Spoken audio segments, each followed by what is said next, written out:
Ang kasalanan ay kayang pagtakpan ng kasinungalingan. Pero tandaan mo rin na may kasabihan tayo na walang lihim ang hindi nabubunyag. Dear Papa Dudut, may oras sa buhay natin na kapag nakagagawa tayo ng isang pagkakamali ay gusto nating pagtakpan iyon para hindi tayo mapahamak. At sa takot natin na mabuko sa ginawa nating pagkakamali, ay maghahanap tayo ng ibang tao na pwedeng mapagbuntunan. Isang magandang araw sa inyo, Papa Dudut, at sa lahat ng mga nakikinig ngayon. Tawagin niyo na lamang ako sa pangalang Carla. 38 years old, isang housewife at nakatira dito ngayon sa Malabon. Matagal ko na rin pong gustong magpadala ng sulat ko, Papa Dudut. Pero ilang ulit ko po muna itong pinag-isipan. Dahil isa ito sa masasabi ko na hindi naging magandang parte ng buhay ko. Kaya ngayon pa lamang ay sasabihin ko na marami akong binago na pangalan at lugar sa ibabahagi kong kwento. Para na rin sana maitago at maprotektahan ang aking sarili at pamilya. Medyo maselan at sensitibo po kasi ang kwentong ibabahagi ko sa araw na ito. Pero ang lahat po ng pangyayari sa sulat ko na iyong mababasa ay totoong nangyari sa buhay ko. Papa Dudut, solong anak lamang ako ng daddy ko at masasabi ko na lumaki po talaga ako na medyo spoiled niya. Dahil lahat ng gusto ko, lalo na kapag material na bagay ay ibinibigay niya sa akin. Maaga rin kasi akong naulila sa mami ko. Kaya naman mag-isa na lamang si daddy na pinaparamdam ang pagmamahal sa akin bilang isang magulang.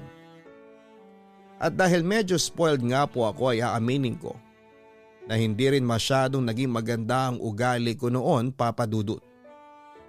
Pasaway ako sa bahay, school at sa church namin. Bawal po kasi sa religion namin ang mag-boyfriend.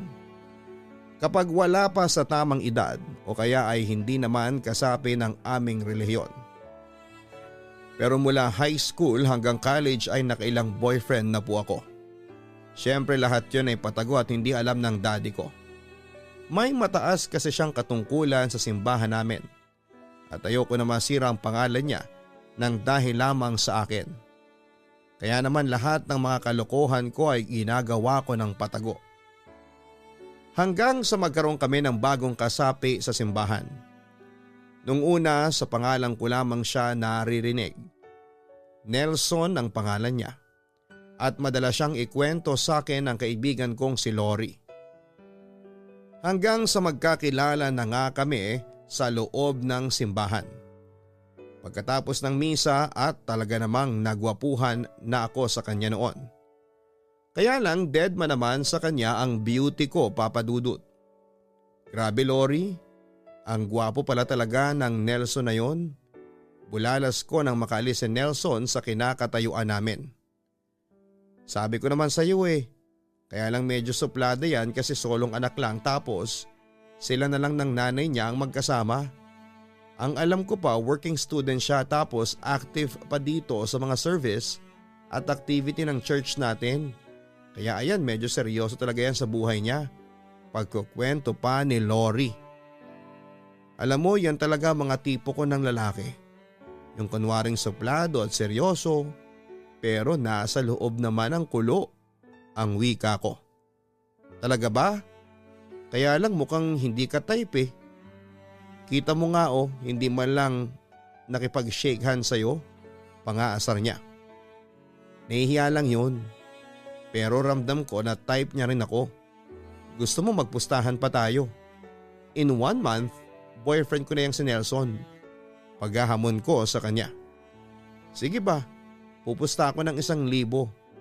Hindi ka papansinin yan, tugon naman ni Lori. Aba wala kang kabilib-bilib